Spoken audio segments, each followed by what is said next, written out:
ओम अज्ञानतिमिरान्धस्य ज्ञानाञ्जनशलाकया चक्षुरुन्मिलितं येन तस्मै श्रीगुरवे नमः। श्रीचैतन्यमनोभीष्टं स्थापितं येन भूतले स्वयं रूप कदा मह्यं ददाति पदान्तिकं। वन्देऽहं श्रीगुरं श्रीयुतापदकमलं श्रीगुरुं वैष्णवांश्च श्रीरूपां साग्रजातं सहगना रघुनाथान्वितं तं सजीवं साद्वैतं सावधूतं परिजनसहितं कृष्णचैतन्यदेवं श्रीराधाकृष्णपादं सहगना ललिता श्रीविशाखान्वितंश्च।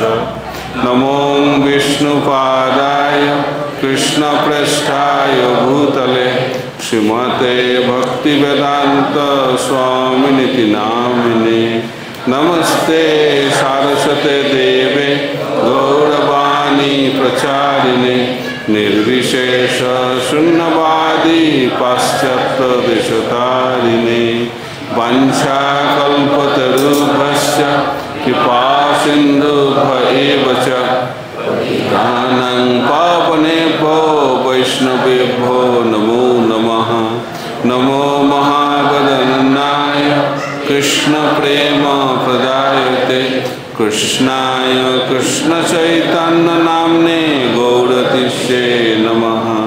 हे कृष्णा करुणा सिन्धु दीनबन्धु जगत्पते गोपेश गोपिकान्त राधाकान्त नमस्तुते।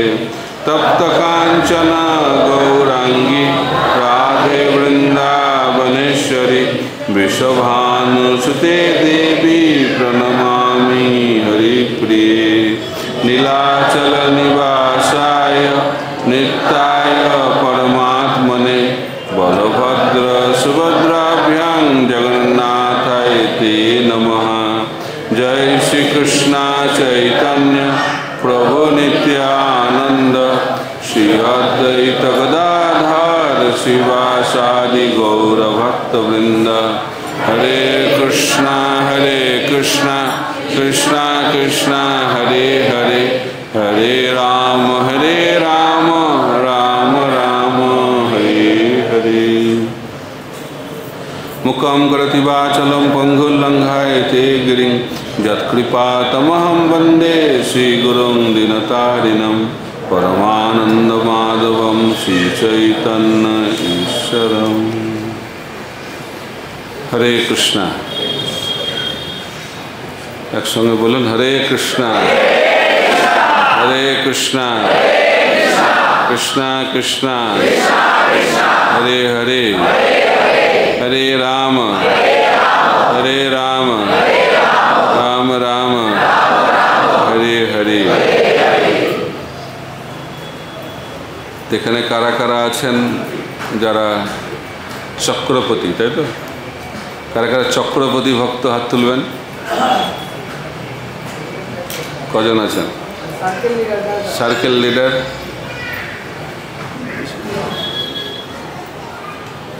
তারপরে সেক্টর লিডার কারা কারা, উপচক্রবর্তী, সেক্টর লিডার কারা কারা, সার্ভেন্ট লিডার, উপচক্রবর্তী কারা কারা, উপচক্রবর্তী, তারপরে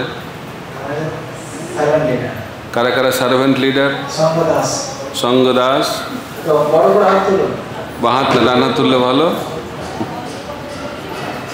ঠিক আছে। তারপরে সহকারী সঙ্গদাস, অ্যাসিস্ট্যান্ট আচ্ছা কেউ, ঠিক আছে। বাকিরা যারা তারা হাত তুলুন যারা এইসব দলের মধ্যে নাই, ঠিক আছে।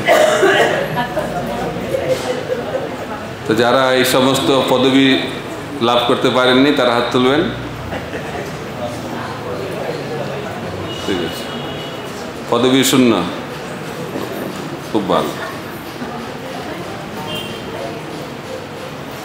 তো মহাপ্রভু বলেছেন যে আমাদের একটাই পদবী, আমরা হচ্ছি খালি দাস না, আমরা হচ্ছি কপিভর্তু পদকমলয়ের দাস, দাসানুদাস। ভগবান এবং আমাদের মধ্যে যত ভক্ত থাকবে তত আমরা সুরক্ষিত, এটা হচ্ছে মহাপ্রভুর সিদ্ধান্ত। কিন্তু আমরা এই জগতে সবসময় দাস হতে চাই না, আমরা হতে চাই বস, সবার উপরে থাকতে চাই। তো এইটা হচ্ছে আমাদের জীবনের একটা বিশেষ বৈশিষ্ট্য, জড়জাগতিক জীবনের। আমরা কোথায় থাকতে চাই? উপরে থাকতে চাই। যত উপরে থাকব তত আমরা নিজেকে সফল বলে মনে করব। তো একবার একটা নাস্তিক রাজা তার মন্ত্রীদেরকে জিজ্ঞেস করছে, অন্যান্য লোকদেরকে জিজ্ঞেস করছে রাজদরবারে। রাজা বলছেন যে আমি তো রাজা, আমি নাস্তিক রাজা, কিন্তু আপনারা তো সব ভগবানকে মানেন, তো আপনারা বলতে পারেন কি ভগবান প্রতিদিন কি করেন? তো নাস্তিক রাজা প্রশ্ন করে, আধ্যাত্মিক প্রশ্ন, যে রাজার ডেইলি শিডিউলটা কি, প্রতিদিন কি করেন সকাল থেকে রাত্রি পর্যন্ত। সমস্ত ভক্তরা চুপ, তারা তো জানে না কি করবে, কিছু বলতে পারছে না। আর রাজা প্রশ্ন করেছে, উত্তর না দিলে আবার রাজদণ্ডের ভয় আছে, কি করবে, ধর্ম সংকটে পড়ে গেছে। কারণ একটা বাচ্চা ছেলে, অনেক সময় বাচ্চারা আমাদের বাঁচায়। তো বাচ্চা ছেলেটা বলছে যে আমি এই প্রশ্নের উত্তর জানি। তো রাজা অবাক হয়ে গেছে, আরে এরা কেউ জানে না, এই বাচ্চা ছেলেটা জানে। তখন বলছে বলো তাহলে উত্তর দাও। তখন বাচ্চা ছেলেটা রাজাকে বলছে আপনি আগে সিংহাসন থেকে নিচে নামো। অবাক হয়ে গেছে, কি বলে রে বাবা, রাজা অনেক উঁচু সিংহাসনে বসেছিল। তো রাজা, বাচ্চা ছেলে বলেছে, নিচে নেমে এসেছে। আর রাজাটা যখন সিংহাসন ছেড়ে নিচে নেমে এসেছে, তখন বাচ্চাটা উপরে গিয়ে সিংহাসনে বসে গেছে। বলছে দিব্য জ্ঞান উপর থেকে নিচে আসে। বলছে ঠিক আছে। রাজা তো অত্যন্ত কি বলে ঘাবড়ে গেছে, কিন্তু রাজা তো বলছে ঠিক আছে, তাহলে তুমি এখন উত্তর দাও যে ভগবান প্রতিদিন কি করেন। তখন বাচ্চা ছেলেটা বলছে, রাজাকে বলছে ভগবান এইটাই করে। যে কি করে? বলছে এটাই করে। বুঝতে পারছে না নাস্তিক রাজা, তো বলছে বুঝিয়ে বলো কি করে। বলছে আপনি বুঝতে পারছেন না, আমাদের ভগবান যারা ওপরে থাকে তাদেরকে নিচে নামায়, আর যারা নিচে থাকে তাদেরকে ওপরে ওঠায়। এটা হচ্ছে রাজার প্রতিদিনের কাজ। তো কারা উপরে যেতে চান? যারা যেতে চান তাদেরকে নিচে থাকতে হবে, আর যদি উপরে বসে থাকেন নিচে আসতে। এটা হচ্ছে মহাপ্রভুর শিক্ষা। অর্থাৎ যদি আমরা ভক্ত হতে চাই, আমাদেরকে ছোট হতে শিখতে হবে। যে যত ছোট হবে সে তত বড় হবে। এটা হচ্ছে আধ্যাত্মিক জীবন। কেন এটা? এটা হচ্ছে আমাদের স্বরূপ। জীবের স্বরূপ হয় কৃষ্ণের নিত্য দাস। এটা হচ্ছে আমাদের স্বরূপ। একলা ঈশ্বর কৃষ্ণ, আর সব ভৃত্য।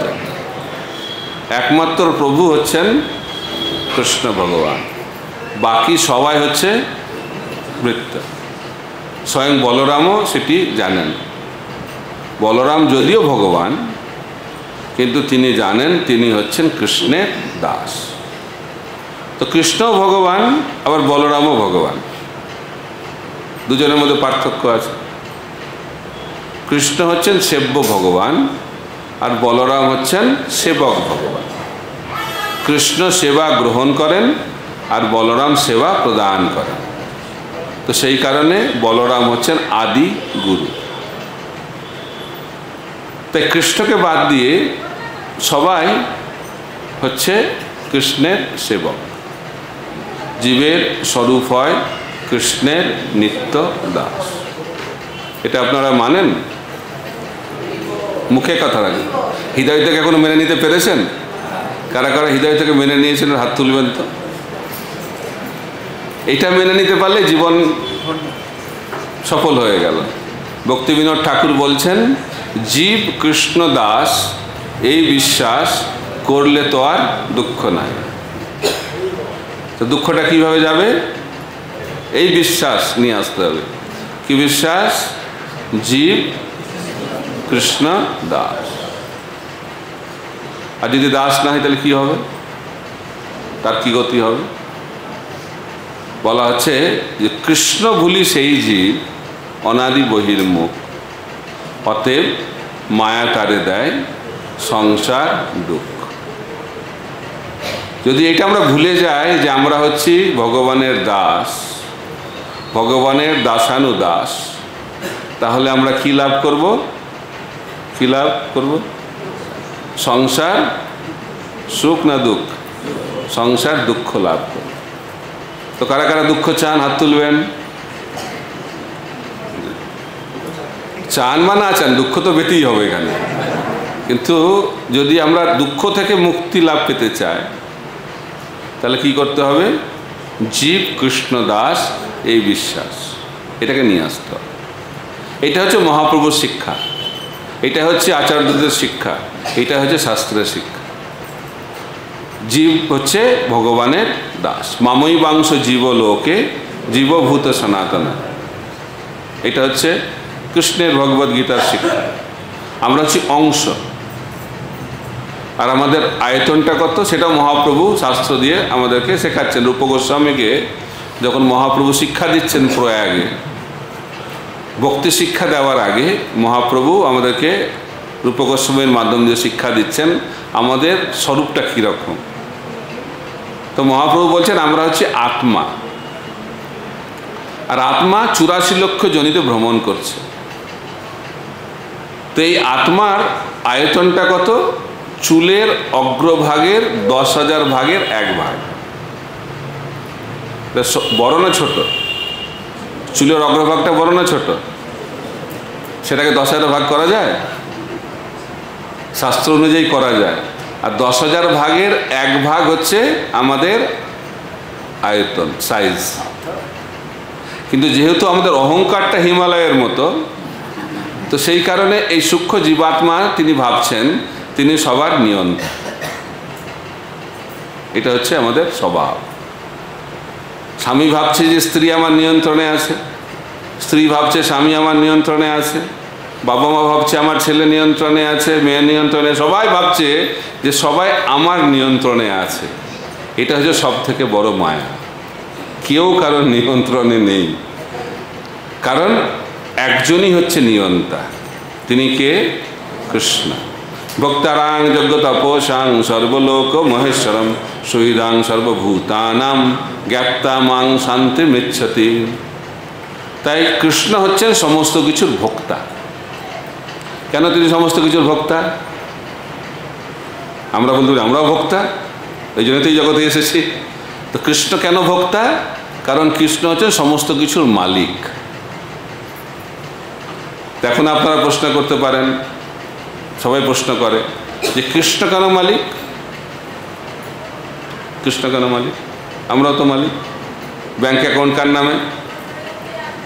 আমাদের নামে। জমি কার নামে? আমার নামে। বাড়িটা কার নামে? কারো তো ভগবানের নামে করে নাই। তাহলে কি করে ভগবান সমস্ত কিছুর মালিক হলো? এটা প্রশ্ন। তো কে মালিক বোঝা যাচ্ছে আপনাদের? কে মালিক? যা কিছু আমরা নিজেদেরকে মালিক বলে মনে করছি, সেটার মালিক কি ভগবান না আমরা? এটা বুঝতে হবে, দার্শনিকভাবে বুঝতে হবে, তারপর এটা বাস্তবভাবে বুঝতে হবে। তো কে মালিক হতে পারে? মালিকের যোগ্যতা কি? আমরা বলতে পারি আমরা মালিক, খালি বললেই তো হবে না আমি মালিক। তো এই শরীরের মালিক কে? আমি। আমরা বলি আমার শরীর, আমি তো বলি না এটা এই শরীরটা ভগবানের শরীর, আমরা তো বলি না। আমরা কার শরীর? আমার শরীর। তো এটা যদি আমার শরীর হয় তাহলে আমি এই শরীরটার মালিক। তার যদি আমি এই শরীরটার মালিক হই তাহলে প্রথম যোগ্যতা হচ্ছে মালিকের, সে হবে নিয়ন্তা। সেটা তার নিয়ন্ত্রণে থাকবে। তো কার কার শরীর আপনাদের নিয়ন্ত্রণে আছে? হাত তুলবেন তো। নাই, যা কি হলো তাহলে? কৃষ্ণ বলছেন দেহিনস্মিন যথা দেহে কৌমারং যৌবনং জরা তথা দেহান্তর প্রাপ্তির ধীরস্তত্র নমুহতে। তো বলা হচ্ছে এই শরীরে জন্ম হয়, বৃদ্ধি প্রাপ্তি হয়, তারপরে আস্তে আস্তে কি হয়? শরীরটা ছাড়তে হয়। তো এটা আমাদের নিয়ন্ত্রণে আছে? কারণ নিয়ন্ত্রণে নেই। কিন্তু আমরা ভাবছি যে আমরা নিয়ন্ত্রণ। এই জন্য যখন বৃদ্ধ হই, আস্তে আস্তে যখন সৌন্দর্য কমতে থাকে, তখন আমরা খুব চেষ্টা করি সৌন্দর্যটাকে ধরে রাখার। এই জন্য একটা কোম্পানি খুব পয়সা রোজগার করে, কসমেটিক্স কোম্পানি, প্রচুর ইনকাম তাদের। তার কারণটা কি?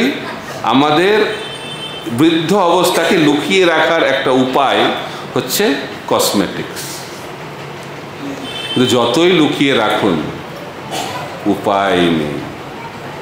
তো একটা মহিলা, খুব সুন্দরী মহিলা, যারা খুব সুন্দরী হয় তাদের খুব সৌন্দর্যের প্রতি আসক্তি এবং শরীরটার প্রতি আসক্তি আরও বেড়ে যায়। তো খুব আসক্ত সৌন্দর্যের প্রতি, কিন্তু বয়স হচ্ছে, সৌন্দর্য তো কমবেই। কিন্তু কি করছে? প্রচুর কসমেটিক্স ইউজ করে, বেস্ট কসমেটিক্স যা আছে মার্কেটে। আর বোঝাই যায় না বয়স কত, বুঝতেই পারছে না কি। সবাই ভাবছে মনে হয় এখনও যুবতীই রয়েছে।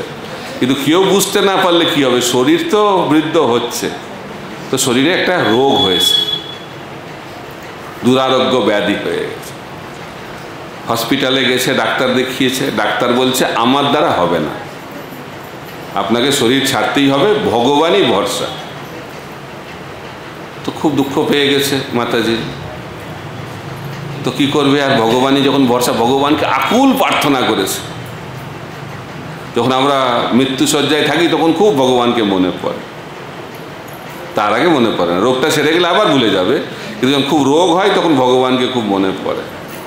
তার খুব মনে পড়েছে, ভগবানকে আকুল প্রার্থনা করেছে। তো ভগবান তার প্রার্থনায় সাড়া দিয়ে বলছে কি চাই তোমার? ভগবান জিজ্ঞেস করেছে তাকে। তখন সেই মহিলা বলছে আমি এখন মরতে চাই না, আমি আরও অনেকদিন বাঁচতে চাই।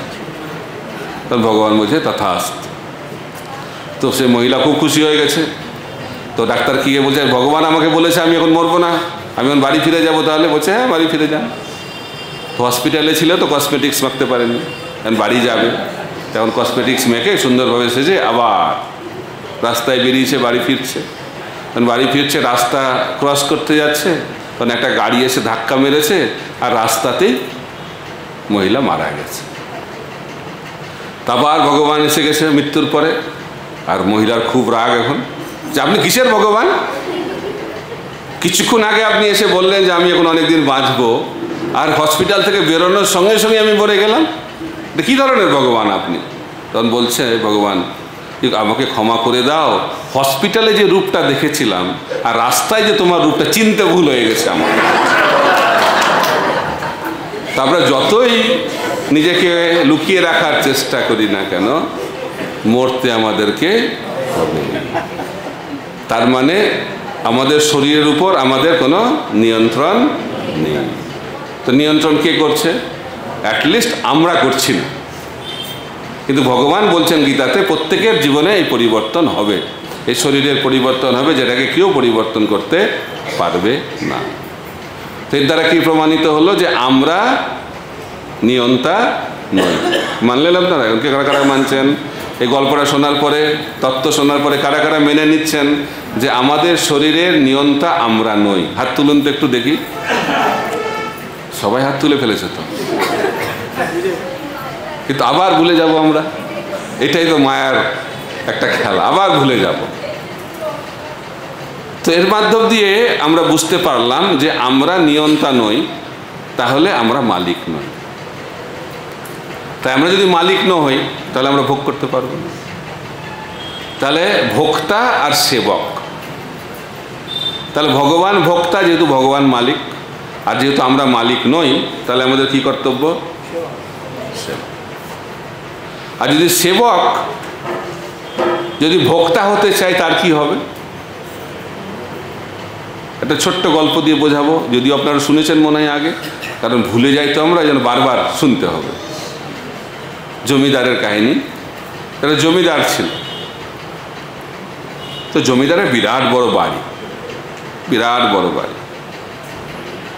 তো একদিন জমিদার বাড়িতে নেই, তো জমিদারের সেবক সব ঘর পরিষ্কার করছে।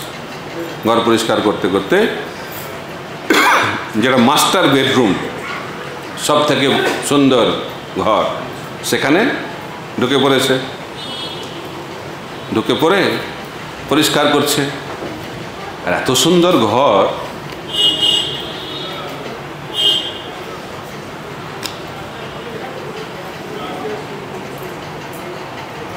ঘরটা দেখে বাহ, বলছি ভালো ঘর তো, আমার ঘরটা তো খুব খারাপ।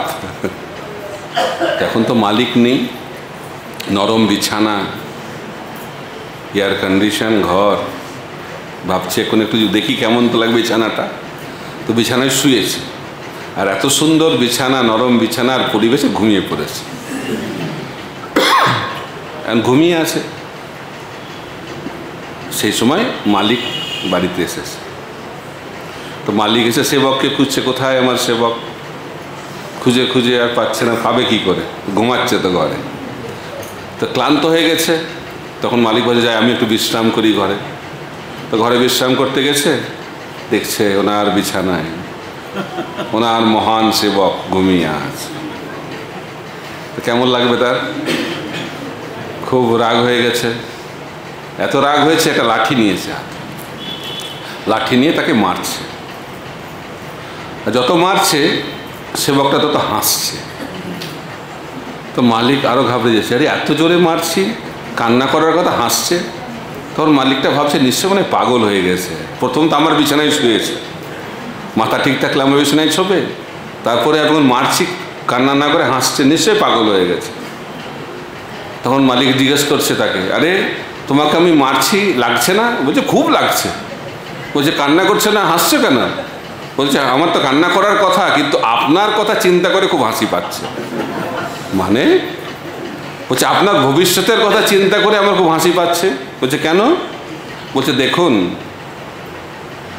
আপনার এই বিছানায় আমি 1 ঘন্টা ঘুমালাম, তাতে এরকম খাচ্ছি।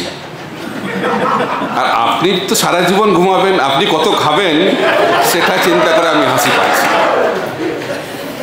তো এর দ্বারা বুঝতে হবে যে সমস্ত কিছুর মালিক হচ্ছে ভগবান, আমরা সেই মালিকের জিনিস ভোগ করছি। তো অন্যের জিনিস ভোগ করলে কি লাভ হবে? দণ্ড লাভ হবে। সেই জন্য আমরা আদি ভৌতিক, আদি আত্মিক এবং আদি দৈবিক দণ্ড লাভ করছি। তো আমরা কেন দুঃখ পাচ্ছি? তার কারণটা হচ্ছে আমরা আমাদের দাসত্বকে অস্বীকার করে মালিক হওয়ার চেষ্টা করছি। এটাই হচ্ছে রোগ।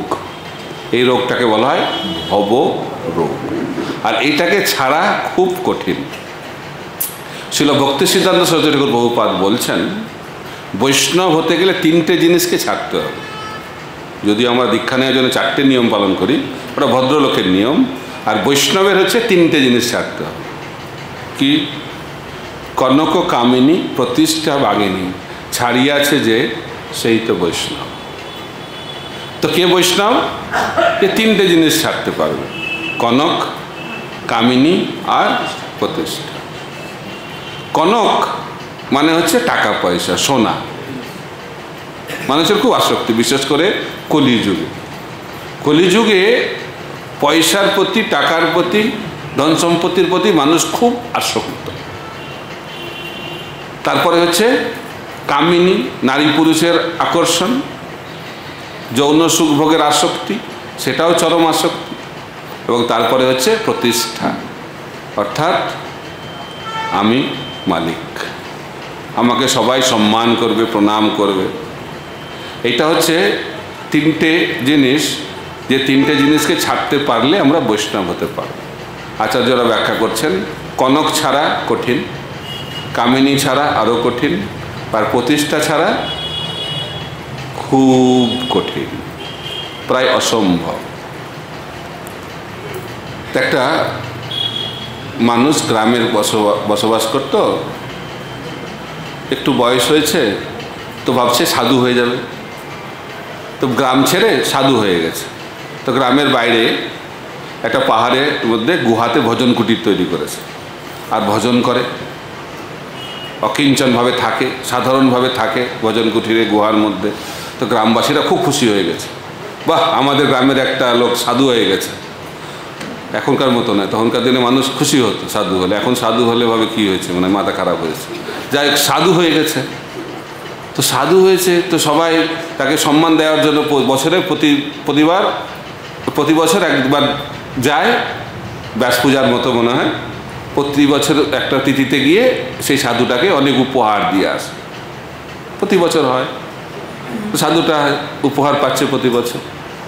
তো একটা জিনিস যখন আমরা বারবার পাই তখন একটা আশা জন্মায়, এটা একটা জগতের নিয়ম। তো কি হয়েছে, এক বছর সেই তিথি এসে গেছে কিন্তু কেউ আসছে না। তো সাধু ভাবছে কেউ আসছে না কেন, চেক করছে সেই তিথিটা কি না, বলছে হ্যাঁ সেই তিথি, সময়টা মুহূর্ত সেটাও ঠিক, তাও কেন আসছে না কেউ। তো ভাবছে যে আমি তো দেখি, তো ভজন কুটির থেকে বেরিয়েছে দেখার জন্য পাহাড়ে, দেখছে হয়তো দূর থেকে হয়তো আসছে, দূর থেকে দেখছে কেউ আসছে না, তখন বলছে আর একটু উপরে উঠে একটা গাছে উঠেছে, গাছে উঠে দেখছে কেউ আসছে কিনা, দেখতে পাচ্ছে না কাউকে, আরও উপরে উঠেছে, আরও সব থেকে উপরে ডালে উঠেছে, আর ডালটা এত নরম ছিল ডালটা ভেঙে গেছে, আর সাধু নিচে পড়ে তার হাতটাও ভেঙে গেছে। এইটা হচ্ছে প্রতিষ্ঠার ফল। সব কিছু ছাড়তে পারলো কিন্তু বছরে একবার উপহার, সম্মান, পূজা এটা ছাড়তে পারল না। এটা ছাড়া খুব কঠিন। এটা ছেড়ে দিলে ব্যাস, তাহলে জড়জগৎকে ছেড়ে দিতে হবে। তো কারা কারা জড়জগতে থাকতে চান হাত তুলবেন একটু। কি যে প্রশ্ন করছেন আপনি, তা আপনারা কেউ থাকতে চাইছেন না। তা কারা কারা ভগবত ধামে যেতে চান একটু হাত তুলবেন তো, খুব ভালো। তো ভগবত ধামে যেতে গেলে জড়জগৎকে ছাড়তে হবে। এখন এটা সম্ভব নয়, এই জন্য প্রভুপাদ দীক্ষার সময় নাম বদলান, সিস্টেম করে দিয়েছে, দাস, আর ভগবানের দাস, ভগবানের একটা নাম, তারপরে টাইটেলটা কি দেওয়া হয়, দাস। জীবের স্বরূপ হয় কৃষ্ণের নিত্য দাস। তো একবার একটা ভক্ত প্রভুপাদকে বলছেন আমার নামটা ভুলে গেছি, দীক্ষার নামটা আমরা ভুলে যাই প্রথম দীক্ষার সময়। তো প্রভুপাদ বলছেন নামটা ভুলে গেছে, কিন্তু নামের পরে যে দিয়েছি ওটা মনে আছে তো? বলছে হ্যাঁ ওটা দাস, ওটা মনে আছে। বলছে ওটা মনে থাকলেই হবে, ওটা হচ্ছে নামের আসল ভাগ।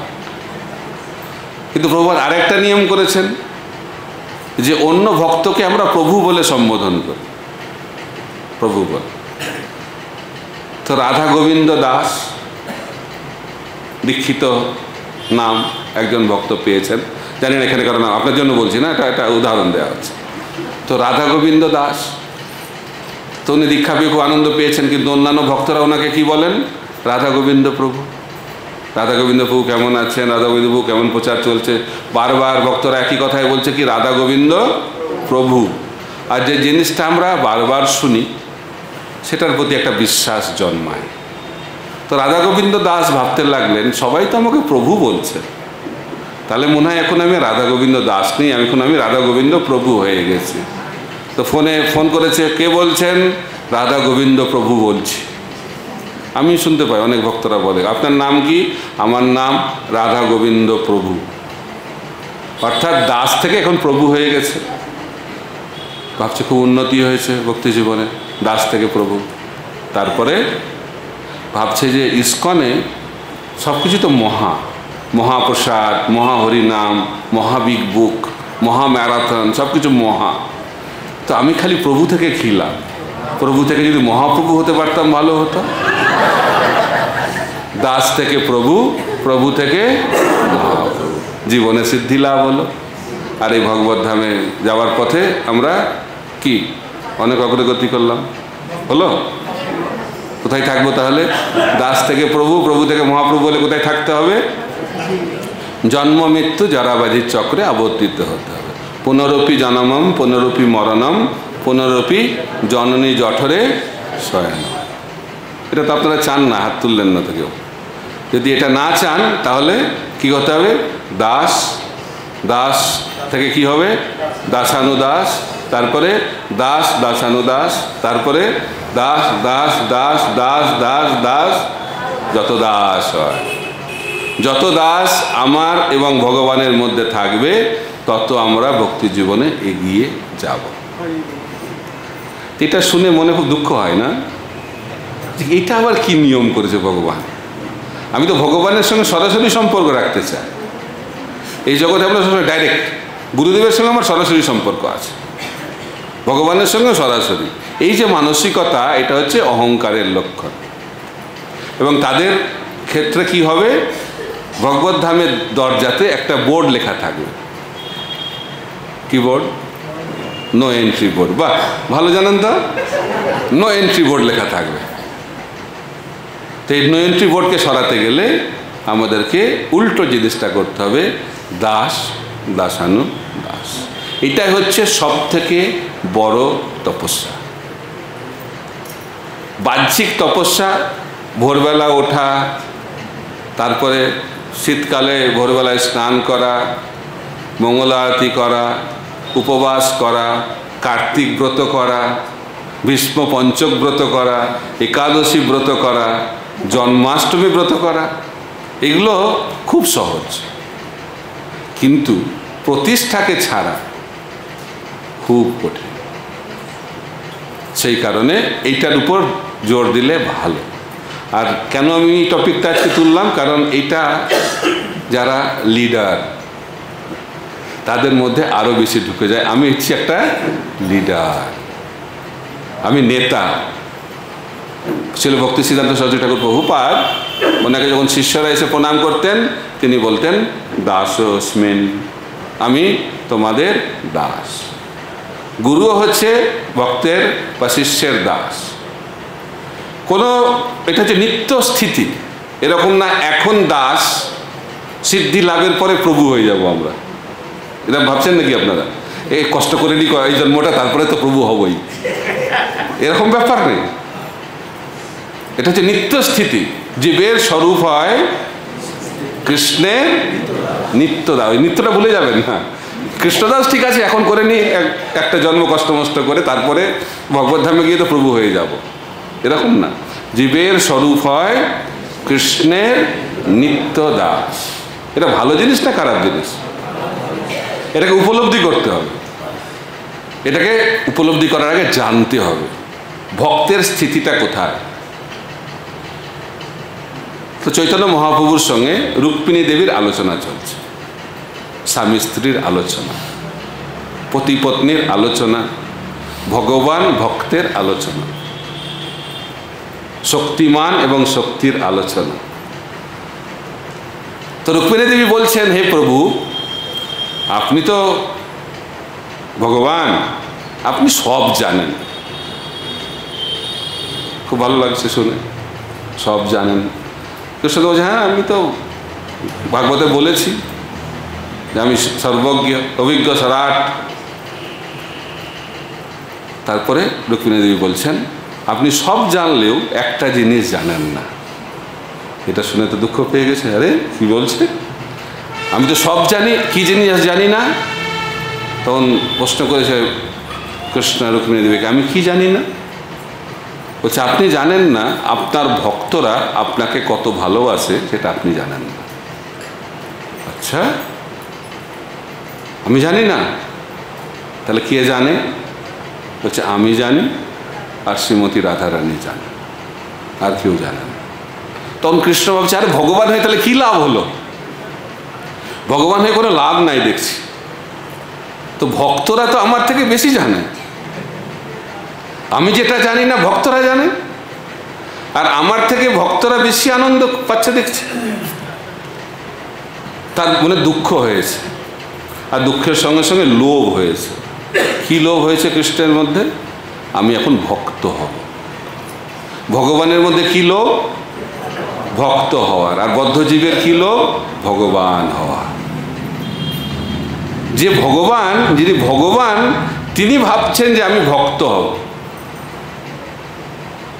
আর আমরা যারা বদ্ধ জীব এই জগতে, আমরা ভাবছি ভগবান হলে মজাটা বেশি আছে। কিন্তু ভগবান কি ভাবছেন, যে আমি ভগবান হয়ে যে আনন্দ পাচ্ছি না, আমার ভক্তরা সেই আনন্দটা পাচ্ছে। তো উদাহরণ দেওয়া হচ্ছে রসমালাই। রসমালাই মিষ্টি না কি? খুব মিষ্টি। মায়াপুরের রসমালাই তারও সুন্দর, শুনেছি আমি। এখন সেই রসমালাই কত সুস্বাদু, রসমালাই জানে? রসমালাই কত মিষ্টি রসমালাই জানে? কে জানে? যে খাচ্ছে। তো রসমালাই হওয়া ভালো না রসমালাই খাওয়া ভালো? বিচার করে দেখুন। হ্যাঁ, কে খাওয়াটা ভালো? বলুন, জোরে বলুন, খাওয়া ভালো না হওয়া ভালো? Very good. তো ভগবান হচ্ছে রসমালাইয়ের মতো, কিন্তু তিনি জানেন না তিনি কত মধুর। সেটা কে জানে? ভক্তরা জানে। তাহলে ভক্ত হওয়া ভালো না ভগবান হওয়া ভালো? একটু জোর করে বলুন, জোর দিয়ে বলুন। ভক্ত হওয়া ভালো। এটা বিশ্বাস হচ্ছে? এটা লোভ দেখাচ্ছি আপনাদেরকে, ভক্ত হওয়ার লোভ। ভগবানের মধ্যে সেই লোভ রয়েছে। ভগবান চাইছেন ভক্ত হওয়ার জন্য, কারণ ভক্ত হলেই আনন্দ পাওয়া যাবে। সেবানন্দ, সেবানন্দ হচ্ছে সর্বশ্রেষ্ঠ আনন্দ। সেবা নিয়ে যে আনন্দ পাওয়া যায়, তার থেকে অনন্ত গুণে বেশি আনন্দ পাওয়া যায় সেবা দিয়ে। তো সেই কারণে ভক্তের স্থিতি ভগবানের থেকেও শ্রেষ্ঠ বলে শাস্ত্রে ব্যাখ্যা করা হয়েছে। তাই দাস হলে কোনো লস নাই, কারণ আমরা সবসময় তো লাভ আর লোকসান, প্রফিট আর লস নিয়ে চিন্তা করি। তাহলে ভক্ত হলে লাভ আছে না লস হচ্ছে?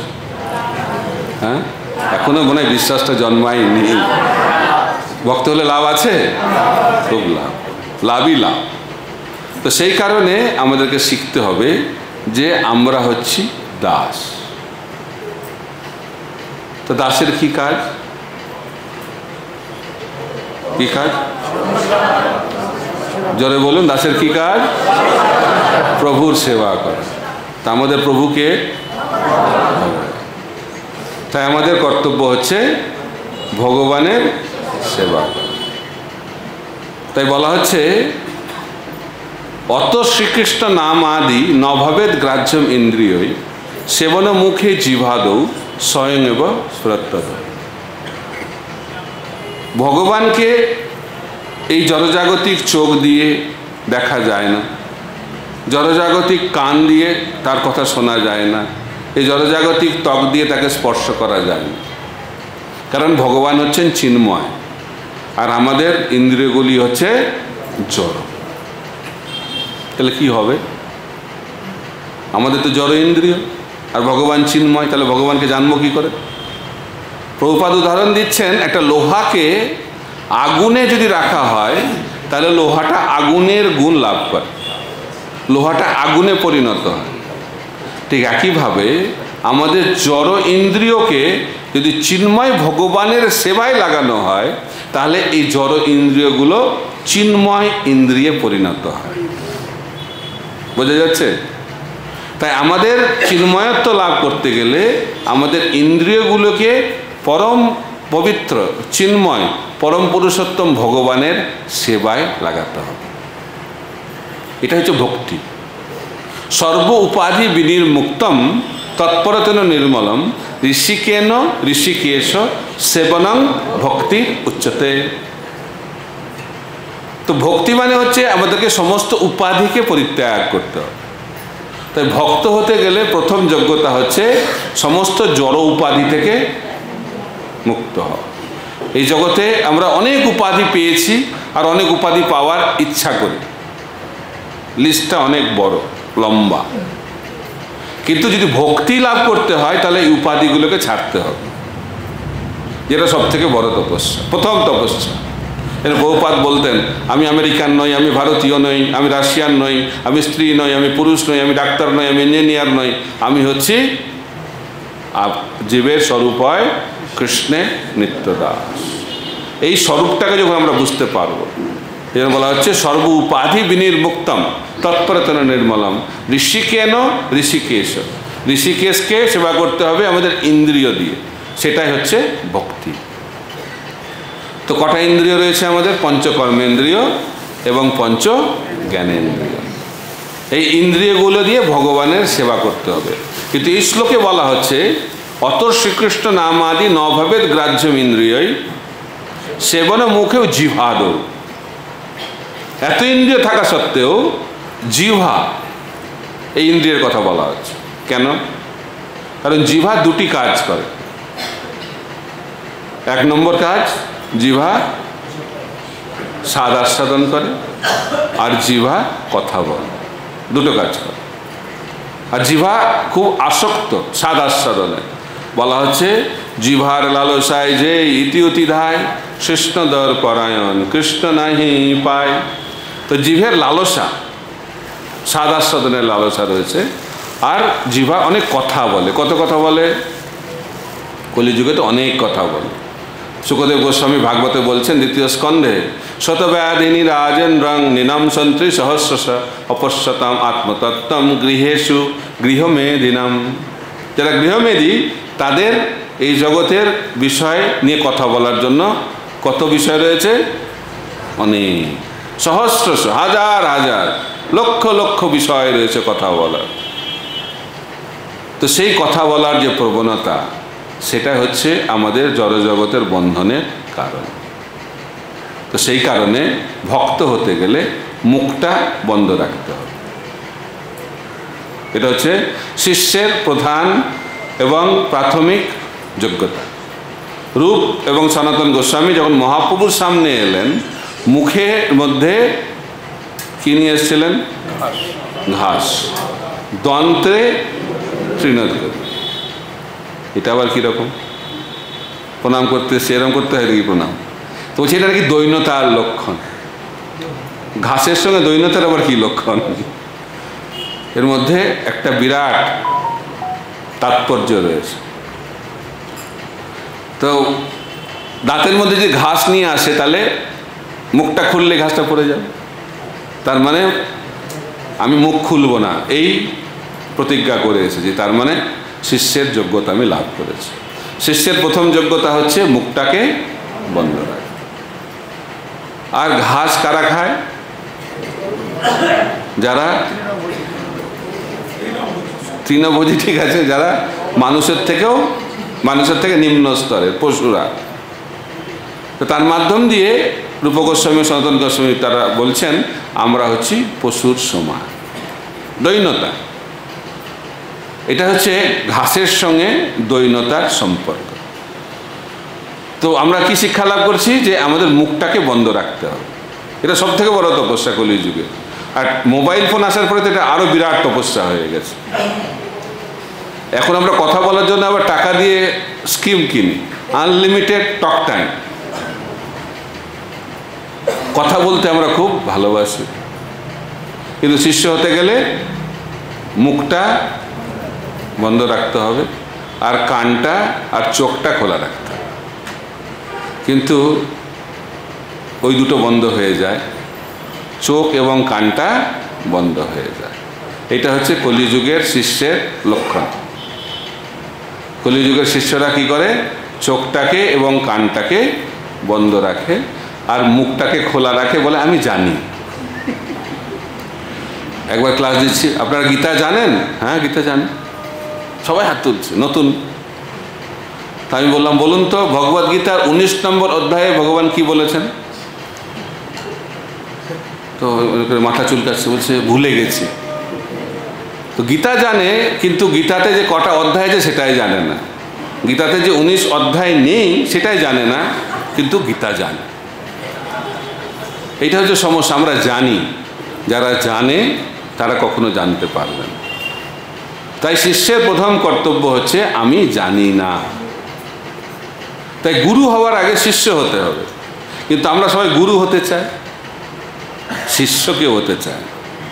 সবাই গুরু, কারণ মহাপ্রভু বলেছেন যারে দেখো তারে কহ কৃষ্ণ উপদেশ, আমার আজ্ঞায় গুরু হইয়া তারও এই দেশ, এটা খুব শুনতে খুব ভালো লাগে আমাদের।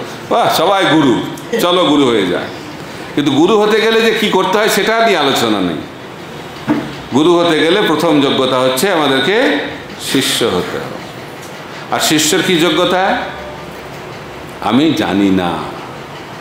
আমরা উদাহরণ দিয়ে থাকি, যারা জানে তাদের কি দশা হয়। দুজন বন্ধু গেছে একজন সঙ্গীত শিক্ষকের কাছে, মিউজিক টিচারের কাছে, মিউজিক শেখার জন্য। প্রথম স্টুডেন্ট, প্রথম বন্ধু টিচার জিজ্ঞেস, তুমি কিছু জানো মিউজিক সম্বন্ধে? বলছে আমি কিচ্ছু জানি না। বলছে ঠিক আছে, তোমার 6 মাস লাগবে। তো দ্বিতীয় বন্ধু বলছে তুমি কি জানো? বলছে আমি অনেক জানি, অনেক জায়গায় আমি শিখেছি, একটা লিস্ট ধরিয়ে দিয়েছে, এটা জানি ওটা জানি, এই শিক্ষকের কাছে এই শিখেছি। লিস্টটা দেখে টিচার বলছে তোমার 1 বছর লাগবে। খুব দুঃখ পেয়েছে, আরে আমার বন্ধু কিছু জানে না 6 মাস, আর আমি এত জানি 1 বছর, এটা আবার কি ধরনের বিচার? বলছে দেখো তুমি এত জানো, সেটাকে ভোলাতে 6 মাস, তারপরে যখন ওটা ক্লিয়ার হয়ে যাবে তখন আরো 6 মাস।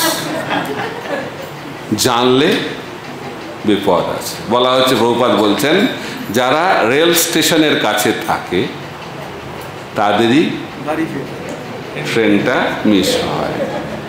তাই যে কে জানতে পারবে? যে স্বীকার করবে আমি জানি না। গুরু কখন মুখ খুলবে? যখন শিষ্য মুখটা বন্ধ করবে। অর্জুন গীতার জ্ঞান শুরু হওয়ার আগে খুব জ্ঞান দিচ্ছিল, কেন যুদ্ধ করা উচিত নয়, যুদ্ধ করে কি লাভ, কি যুক্তি, আমি যদি জিতি তাহলে আমাকে বিজয় উৎসব কে করবে? কেউ তো থাকবে না। আর যদি হেরে যাই তো মরে যাব, তাহলে জিতেও কোনো লাভ নেই, হেরেও কোনো লাভ নেই। তা আমার কি করা উচিত? আমার জঙ্গলে গিয়ে ব্রাহ্মণ হয়ে ভিক্ষাবৃত্তি আমার অবলম্বন করা উচিত। যুক্তিটা ভালো না খারাপ? খুব ভালো যুক্তি। এত যুক্তি জ্ঞান দেওয়ার পরে বলছে আমি এখন কিং কর্তব্য বিমূঢ়, আমি বুঝতে পারছি না কি করব, যুদ্ধ করব কি করব না। এটা হচ্ছে আমাদের অবস্থা। যখন অর্জুন মুখটা বন্ধ করলো তখন কৃষ্ণ বলতে শুরু করল। কি বললেন? অশোচাঙ্গন্য শোচস্তাং প্রজ্ঞাবাদাংশ ভাসসে গতাসুন গতাসুঞ্চ নানু শোচন্তি পণ্ডিতাহা। তখন কৃষ্ণ অর্জুনকে বললেন যে তুমি একটা মূর্খ। এটা হচ্ছে শিষ্যের প্রথম যোগ্যতা। কি যোগ্যতা? মূর্খ। এটা পরম্পরা। মহাপ্রভুকে প্রকাশানন্দ সরস্বতী বারাণসীতে বলছেন যে আরে তুমি তো সন্ন্যাস নিয়েছো, আমাদের সম্প্রদায় সন্ন্যাস নিয়েছো, আর সন্ন্যাসীর কর্তব্য হচ্ছে বেদান্ত অধ্যয়ন করা, আর তুমি তো বেদান্ত অধ্যয়ন করো না, আর আমাদের ধারে কাছেও আসো না। তুমি তোমার সমস্ত ভক্তদেরকে নিয়ে রাস্তায় রাস্তায় ভাবুকের মতো নৃত্য এবং গীত করে বেড়াও, গাও আর নাচো। একা নয়, হাজার হাজার লোক নিয়ে, লক্ষ লক্ষ লোক নিয়ে। বারাণসীতে যখন মহাপ্রভু হরিনাম করছেন, বলছে গঙ্গার জলে প্লাবন হয়নি বারাণসী শহরে, কিন্তু হরিনাম সংকীর্তনে প্লাবন নিয়ে এসেছেন চৈতন্য মহাপ্রভু। লক্ষ লক্ষ মানুষ। সেটা দেখে প্রকাশানন্দ সরস্বতী যখন এইভাবে বলেছে, তখন মহাপ্রভু বলছেন আমি কি করব? আমার গুরু আমাকে বলেছেন আমি একটা মূর্খ, বেদান্ত অধ্যয়নে আমার কোনো অধিকার নেই। কারণ বেদান্ত না দিয়ে আমাকে একটা মন্ত্র দিয়েছে, জানি না কি মন্ত্র দিয়েছে, এমন একটা মন্ত্র তিনি বলছেন, মহাপ্রভু বলছেন কিবা মন্ত্র দিলা গোসাই কিবা তার বল, জপিতে চপিতে মন্ত্র করিলা পাগল। তো মহাপ্রভু বলছেন যে এমন একটা মন্ত্র দিয়েছেন আমার গুরুদেব, ওটা উচ্চারণ করলে আমি পাগল হয়ে যাই। আর পাগল হয়ে গেলে কি করব না করব তো ঠিক থাকে না। এটা হচ্ছে মহাপ্রভুর ধারা। স্বয়ং ভগবান, বেদান্তের উৎস হচ্ছেন চৈতন্য মহাপ্রভু। তিনি কি শিক্ষা দিচ্ছেন? শিষ্যের কর্তব্য হচ্ছে গুরুর কাছে গিয়ে মাথা নত হয়ে স্বীকার করে নেওয়া আমি কিচ্ছু জানি না। এটা হচ্ছে যোগ্যতা। কে নেতা হতে পারবে, কে নেতৃত্ব দিতে পারবে? যে এইভাবে শিষ্যত্ব গ্রহণ করবে। ছিল ভক্তিচন্দ্র সরস্বতী প্রভুপাদ বলতেন অভয় খুব সুন্দর মনোযোগ সহকারে আমার কথা শ্রবণ করে। তাই ভক্তি জীবনে নেতৃত্ব দিতে গেলে শুনতে হবে। শ্রবণ যে করতে পারবে সেই প্রচার করতে পারবে, যে শ্রবণ করবে না সে কখনো প্রচার করতে পারবে না। তো প্রচারকের প্রধান যোগ্যতা হচ্ছে দৈন্যতা, দ্বিতীয়টা হচ্ছে শ্রবণ। এই দুটো জিনিস যদি আমরা করতে পারি তাহলে আমরা আদর্শ প্রচারকে পরিণত হতে পারব।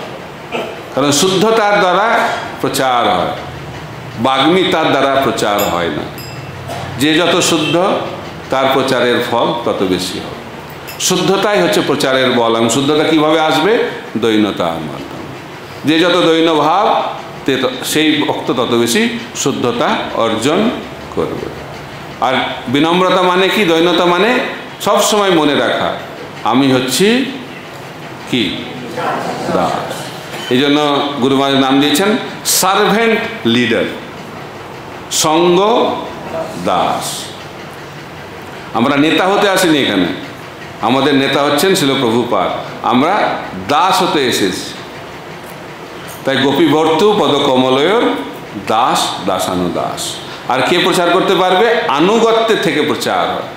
চৈতন্য মহাপ্রভু প্রচার শুরু করেছেন যখন তিনি নির্দেশ পেলেন। যখন গয়াতে মহাপ্রভু দীক্ষা লাভ করলেন, কৃষ্ণপ্রেমে পাগল, কোথায় যাচ্ছেন? দৌড়াতে দৌড়াতে বৃন্দাবনের দিকে যাচ্ছেন।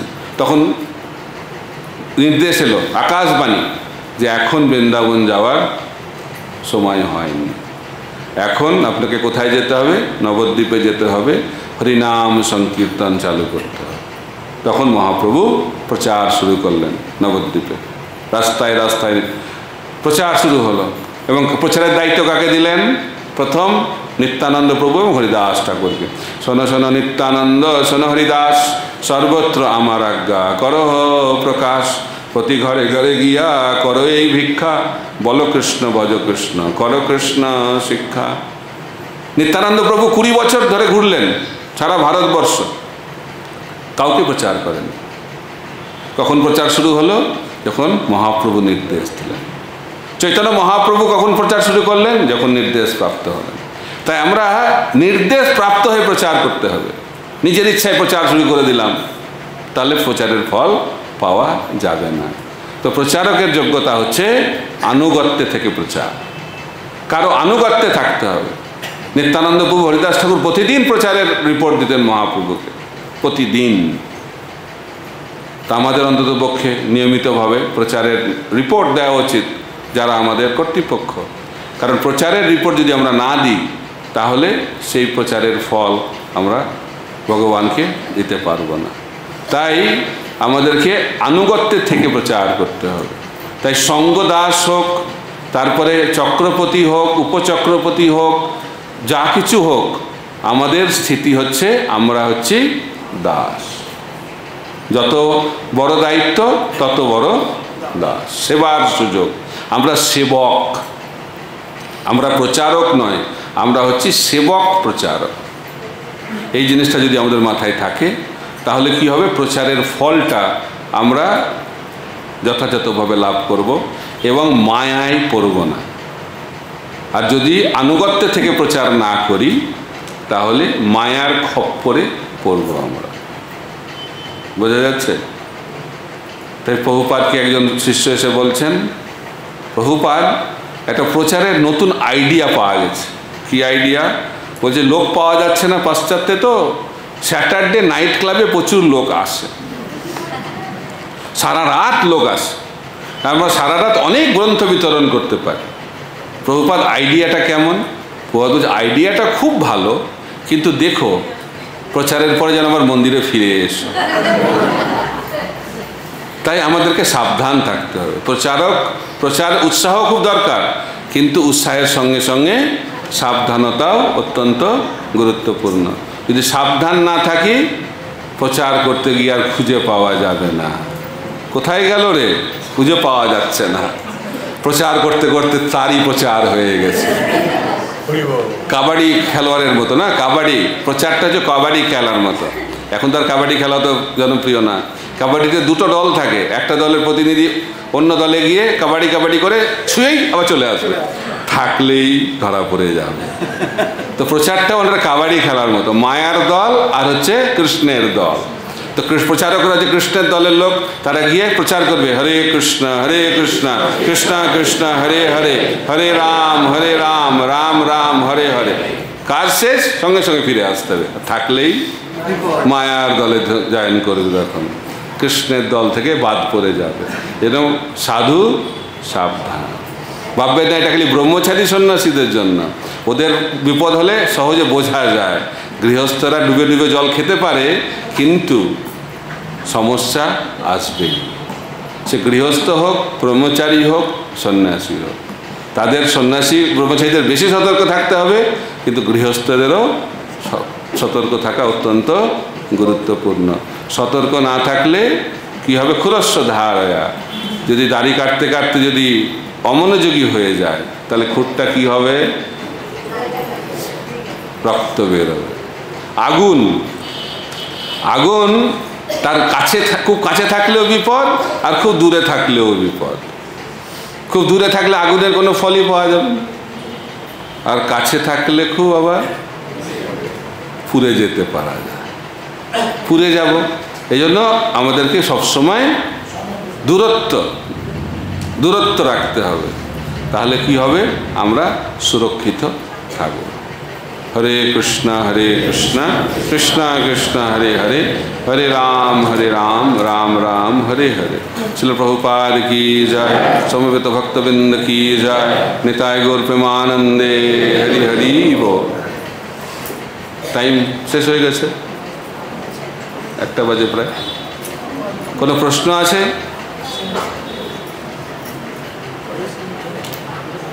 যদি প্রশ্ন থাকে কিছুক্ষণ প্রশ্নোত্তর হতে পারে, তাই তো?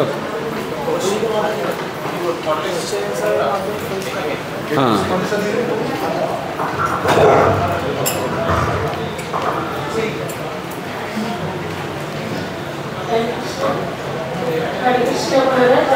ধন্যবাদ। মহারাজ, আমি আপনার একটা লেকচারে শুনেছি যে তাতে আপনি বলছেন যে প্রথম বিচার, তারপরে আচার, তারপরে প্রচার। প্রচার তো অনেক পরে, কিন্তু বিচার আর আচার কি একই হবে? কারণ যখন আমি শুনলাম, আগে জানতাম যে নিজেকে বিচার করিনি, কোনো সময় ভাবিও নি, কিন্তু এটাই জানতাম যে নিজে আচার করে পরকে প্রচার করা উচিত। 4 নিয়মের মধ্যে আচারের মধ্যেই পড়ে। তাছাড়াও আচার আরো কিছু কিছু জিনিস আছে, সেগুলো আমরা চেষ্টা করি মানার জন্য, তারপরে আমরা প্রচার করি। কিন্তু যখন বিচারটা করতে যাই, তখন দেখি আচার আর বিচারের মধ্যে একসঙ্গে কোথায় যেন একটা খারাপ হয়ে যায়, গুলিয়ে যায়, বুঝতে পারি না ঠিক মতো। বিচার মানে শাস্ত্র সিদ্ধান্ত। বিচার মানে ওই বিচার না, বিচার মানে হচ্ছে নানা শাস্ত্র বিচারণৈক নিপুণ। বিচার মানে হচ্ছে আগে আমাকে শাস্ত্র অধ্যয়ন করতে হবে, তাতে আমি জানতে পারবো না আমাকে কী নিয়ম পালন করতে হবে। আমি জানবো কোথা থেকে? শাস্ত্র থেকে জানবো। তাই প্রথম হচ্ছে শাস্ত্র অধ্যয়ন, তারপরে শাস্ত্র থেকে যে জিনিসটা আমি লাভ করব, জ্ঞান লাভ করব, সেটাকে নিজের জীবনে প্রয়োগ করতে হবে, সেটা হচ্ছে আচার। তারপরে প্রচার। বোঝা গেল? বিচার, আচার এবং প্রচার। হরে কৃষ্ণ। আর কিছু? খোলা মনে প্রশ্ন। রেকর্ডিং তাহলে বন্ধ করে দাও, খোলা মনে প্রশ্ন করতে পারবে। তাহলে থাকবে। অনেকে রেকর্ডিং হলে প্রশ্ন করতে চায় না। আমাদের কয়েকজনের সেবা আছে, কৃপা করে যাওয়ার অনুমতি প্রদান করুন। প্রশ্ন না এটা, যাদের সেবা আছে চলে যান, সেবা নিয়ে আলোচনা হলো, সেবনে মুখে জীবাদ। আর কোনো প্রশ্ন? মাইক।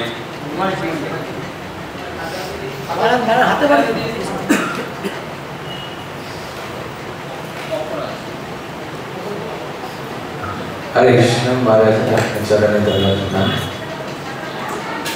আমার প্রশ্ন, দুটো প্রশ্ন আছে। একটা প্রশ্ন হচ্ছে,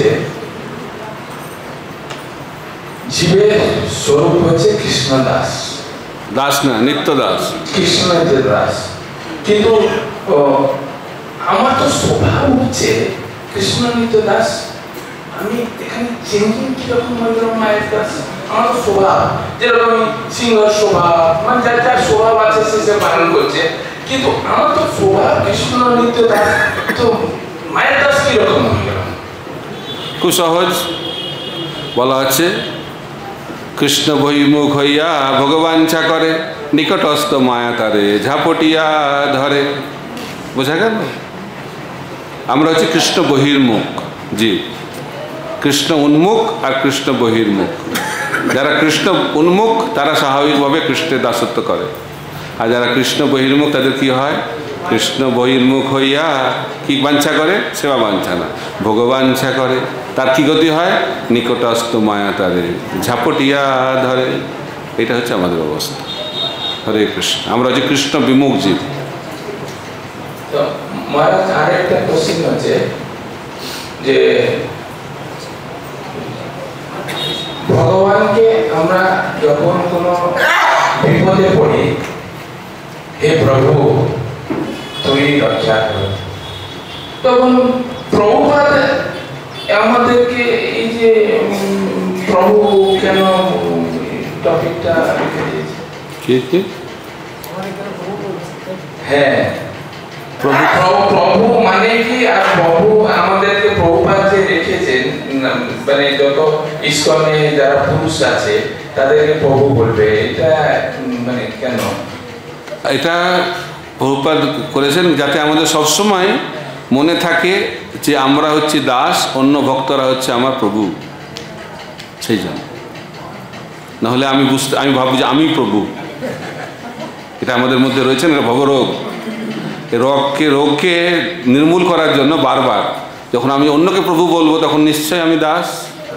কিন্তু সমস্যাটা হচ্ছে খালি মুখে বলি আমরা, কিন্তু ভাবছি যে ও দাস আমি প্রভু। কারণ এই রোগটা এত গভীর, এতবার বলার পরেও মনটা মানবে না। মন সবসময় ভাবছে আমি প্রভু, বাকি সবাই দাস, আমার দাস, কৃষ্ণের দাস। সেই রোগ থেকে মুক্ত করার জন্য প্রভুপাদ এই সিস্টেমটা করেছে। আর কোনো প্রশ্ন? এইদিকে কোনো প্রশ্ন আছে?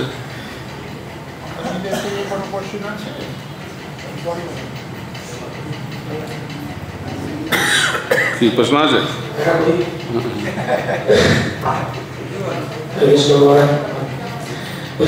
আপনি বলেন শুদ্ধতা হলো প্রচারের বল, কাজ সব শুদ্ধতা আছে দৈনতা থেকে। দৈনতা শুদ্ধতা তো আচার আচরণ বা আমাদের যে নিয়মগুলো আছে সেগুলো থেকে আসে। দৈনতা থেকে কিভাবে আসে? দৈনতা না হলে আর অন্য কোনো গুণ আসবে না। বোঝা যাচ্ছে? বলা হচ্ছে বৈষ্ণবের 26টা গুণ, কিন্তু কৃষ্ণের চরণে শরণাগতি সেইটার মাধ্যম দিয়ে অন্য গুণগুলো প্রকাশিত হয়। আর শরণাগতির প্রথম যোগ্যতা হচ্ছে দৈন্যতা। এইটা না থাকলে কোনো গুণ প্রকাশিত হবে না। বোঝা যাচ্ছে? সেই কারণে মহাপ্রভু বারবার বলছেন, তিনি আদপি শুনেছেন। কেন বারবার বলছেন? কারণ এইটা হচ্ছে সব কিছুর গোড়া। এটা না হলে আর কিছু হবে না। দৈন্য, তারপরে আত্মনিবেদন, তারপরে কর্তৃত্ববরণ, তারপরে অবশ্য রক্ষিবে কৃষ্ণ। বাকি সব শরণাগতির জিনিসগুলো আমাদের জীবনে আসবে যখন আমরা দৈন্যতা সহকারে ভগবানের চরণে আত্মনিবেদন করার চেষ্টা করি। ঠিক আছে না? ঠিক নাই? ঠিক আছে। আরেকটা হচ্ছে যে আনুগত্য থেকে প্রচার করবে, তো আমরা যারা বরিষ্ঠ ভক্ত অনুগত থেকে প্রচার করতে করতে কখনো কখনো মনে হয় যে অথরিটি একটু একসময় হয়তো অনেক মানে উৎসাহ দিচ্ছিলেন, এখন কোনো কারণে এতটা ইনভলভ হচ্ছে না, যে কোনো সেবার ব্যাপারে এড়িয়ে বা অন্য কাউকে দায়িত্ব দিয়ে দায় সারা হয়ে যাচ্ছে।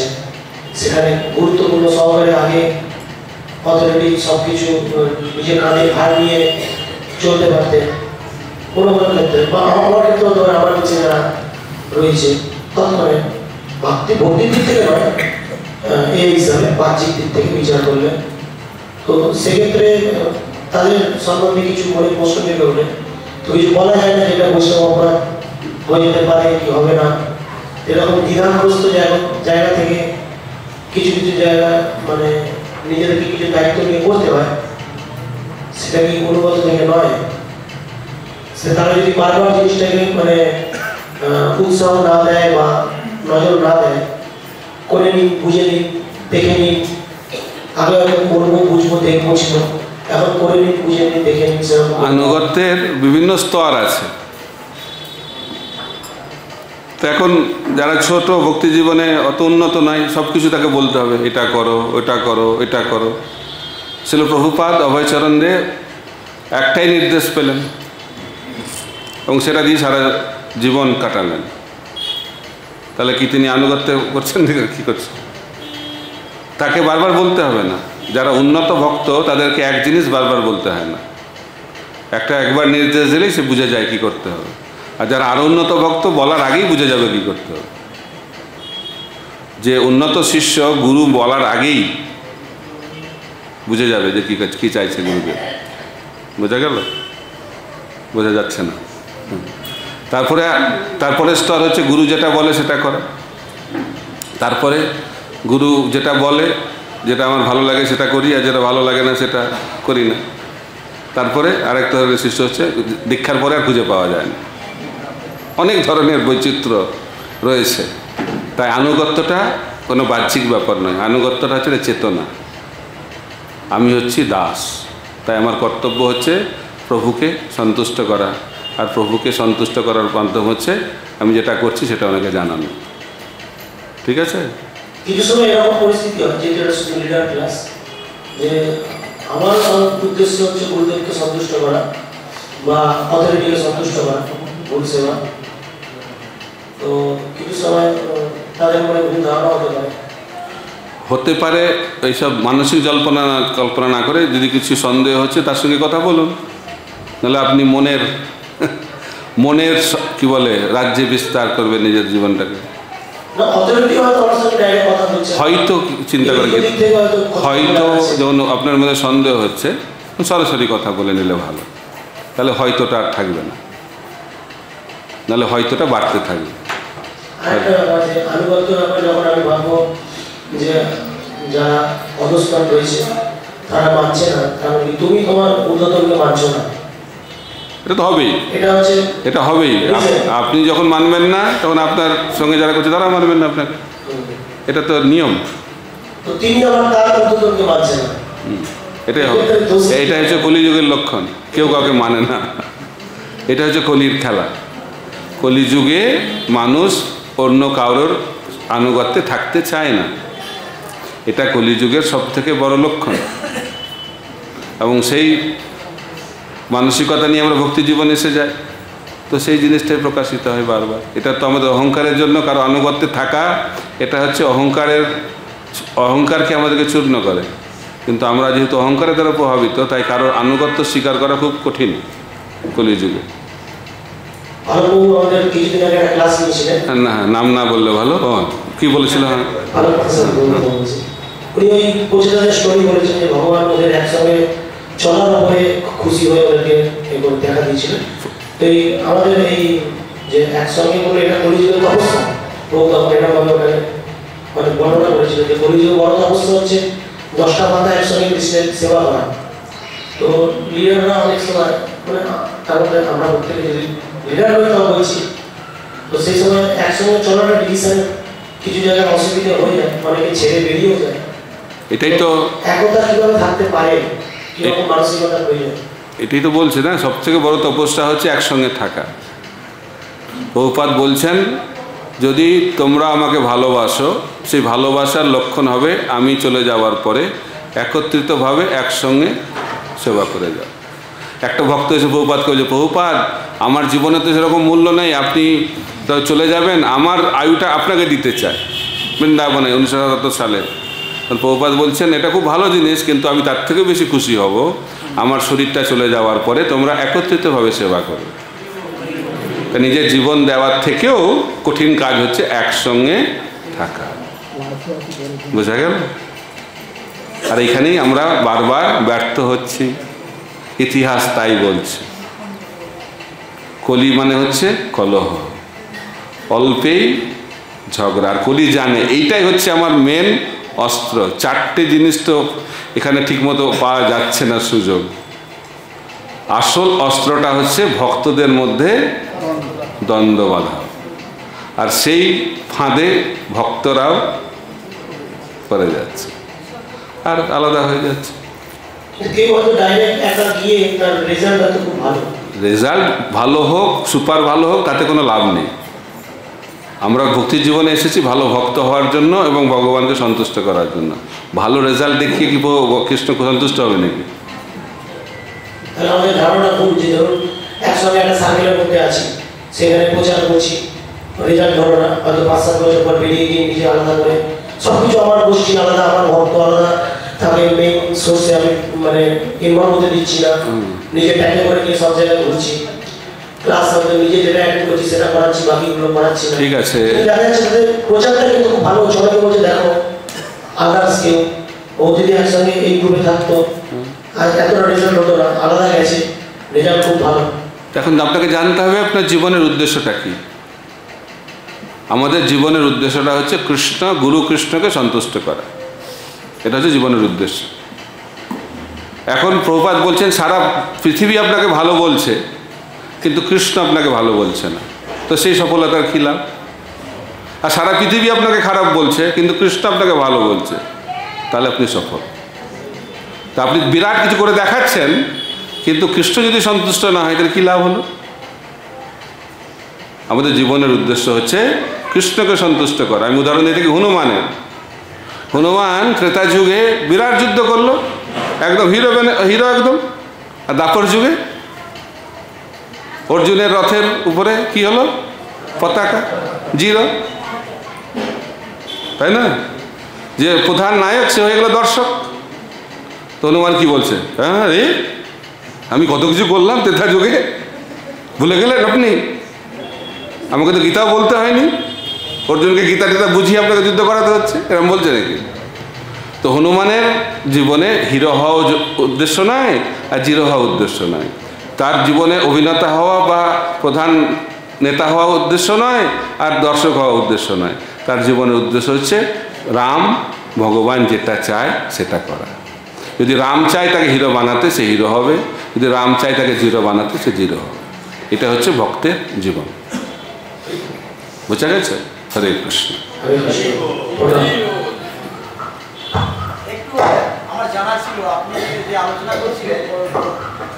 ধন্যবাদ প্রণাম মহারাজ। আমার জানা ছিল, একটু আসতে বলুন। আপনি বলেছিলেন, হরে কৃষ্ণ, আপনি বলেছিলেন যে একাদশী ব্রত সহজ, তারপরে কার্তিক ব্রত সহজ, চতুর্মাস ব্রত সহজ, তারপরে আপনার বিশ্বমাংসব সহজ, কিন্তু সবচেয়ে এগুলো যত সহজে করা যায় এগুলো কাজ হবে না যদি আমরা প্রতিষ্ঠা না চাই। তাহলে আলটিমেটলি এই যেগুলো করে যাচ্ছি এগুলো কি আমাদের আসল লক্ষ্যে কি জিরোতে পৌঁছে যাচ্ছি, সেটাই তো বুঝতে পারছি। এই প্লাস্টিক চেয়ারের এটাই সমস্যা। কিছু হয়েছে জানি আমি, প্লাস্টিক চেয়ার এরকম প্রায় ভাই।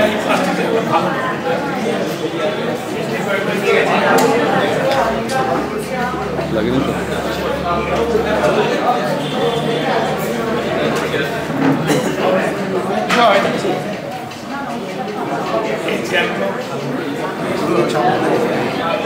ঠিক আছে প্রভু, ঠিক আছে, ঠিক আছে।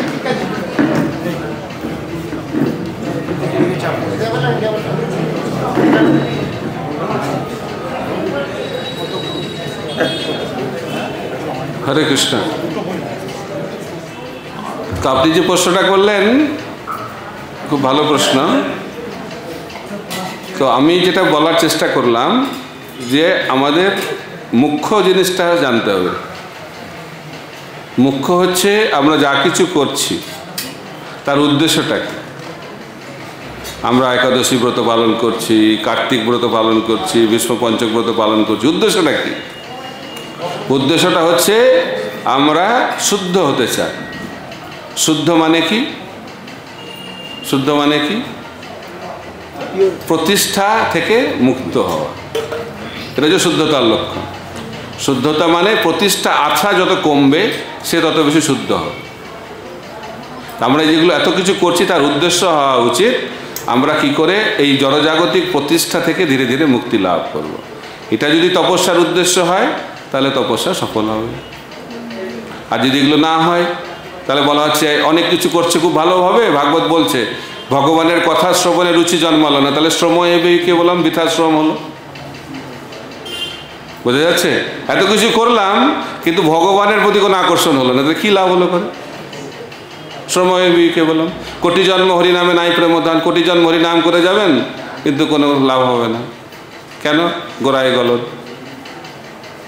এটাই বোঝানোর চেষ্টা করা হচ্ছে। হরে কৃষ্ণ। তার মানে বলছি না যে একাদশী করবেন, এটা বলছি না কিন্তু, হ্যাঁ একাদশী করতে হবে, কিন্তু একাদশী করাটা অত কঠিন নয়, তার থেকে অনেক অনেক গুণে কঠিন হচ্ছে জড় প্রতিষ্ঠার আশাকে ছাড়া। এটাই হচ্ছে বক্তব্যের মূল উদ্দেশ্য। ঠিক আছে? যেটা দেখা যায় না।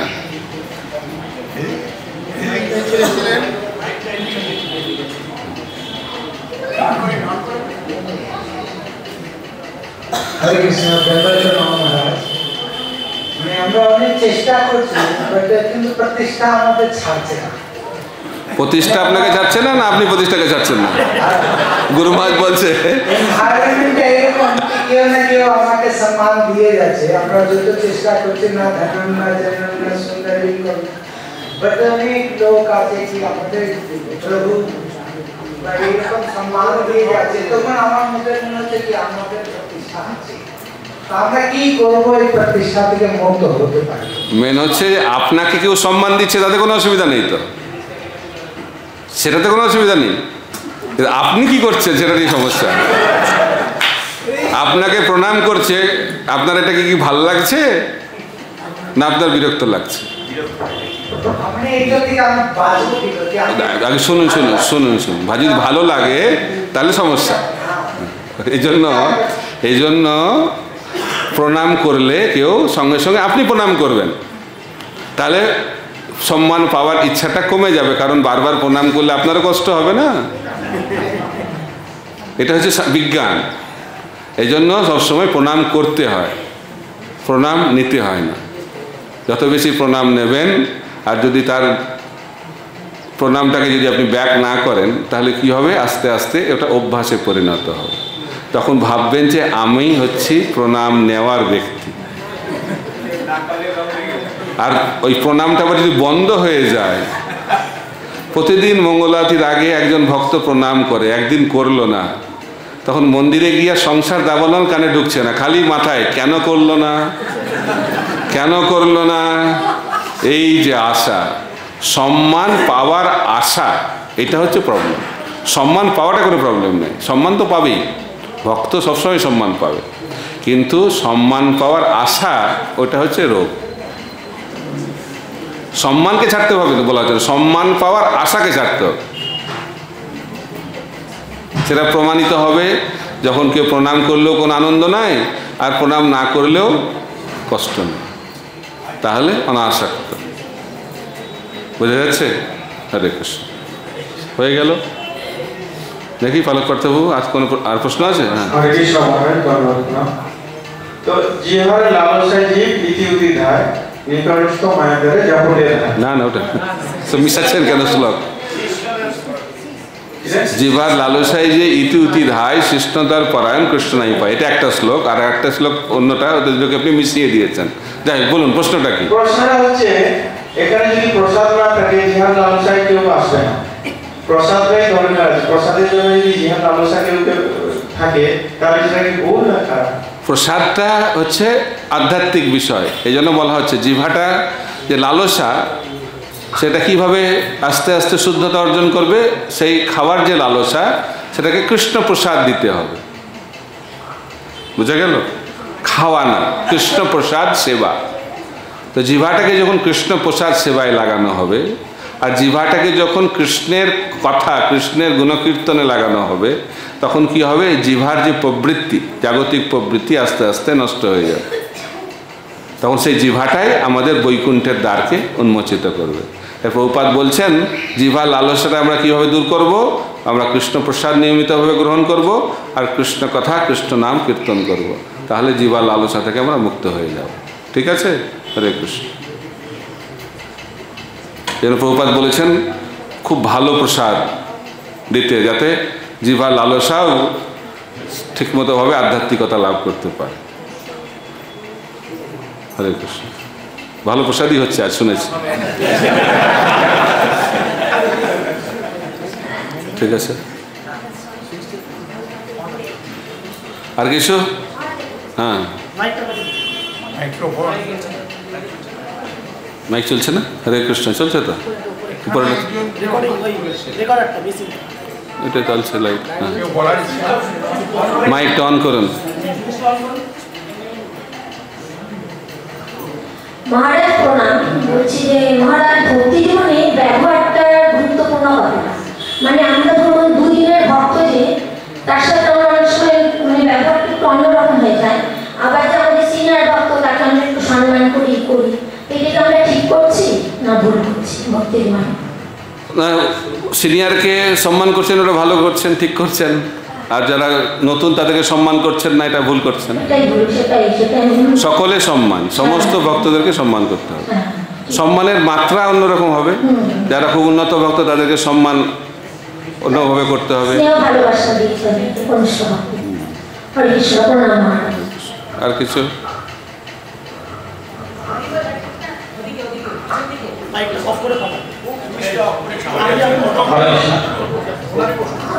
পেছনে পেছনে পেছনে পেছনে পেছনে একদম।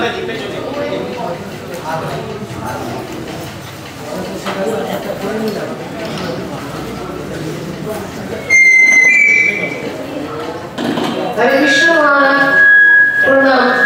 মহারাজ আমার প্রশ্ন, একটি বাড়িতে ভক্ত এবং অভক্ত থাকলে সেখানে কিভাবে ট্যাকেল করব? সেটা কি ধরনের সমস্যা সেটা বুঝে তারপর উত্তর দেওয়া যাবে। এরকম কোনো ইউনিভার্সাল কোনো উত্তর নাই, একটা টনিক দিয়ে দিলাম, এটা হয়ে গেলে আর কোনো সমস্যা থাকবে না। যতদিন এই জগতে থাকবেন, এক পরিবারে এক জায়গায় সমস্যা থাকবে।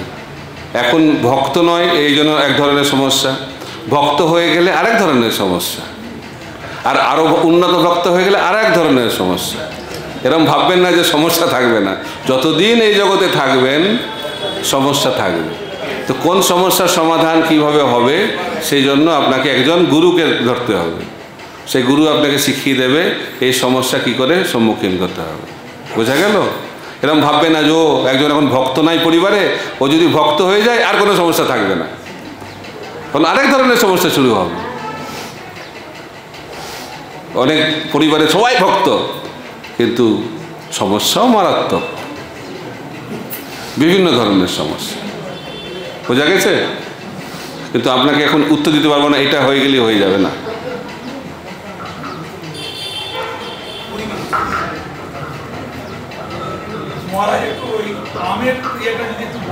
আপনি তো জানেন এখন তো আমের সিজন না। হরে কৃষ্ণ মহারাজ, আপনার সাথে সম্মান করলাম। আমার প্রশ্ন আছে, আমরা সম্পূর্ণ মানুষ, আমরা হয়তো বাইরে কোথাও গেলাম, মানে আমার 4 মেয়ে, আমি আমার মেয়ে বলছি আমার এক মেয়ে ভক্ত আর 3জন ভক্ত হয়নি, তবে জবটুক করছে।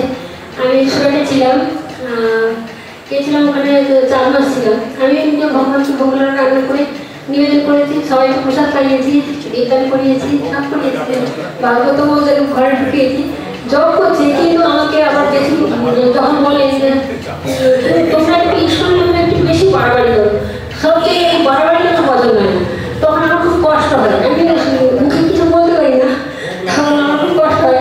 আবার বললে বলে কি তোকে বললে আবার তুই এখনই কেটে ফেলবে, তাহলে তোর কিছু তাহলে না বললেই ভালো, কিছু না বলবি, যখন না বললে আমি খুশি যাবো, তাহলে তো সেটাই ভালো।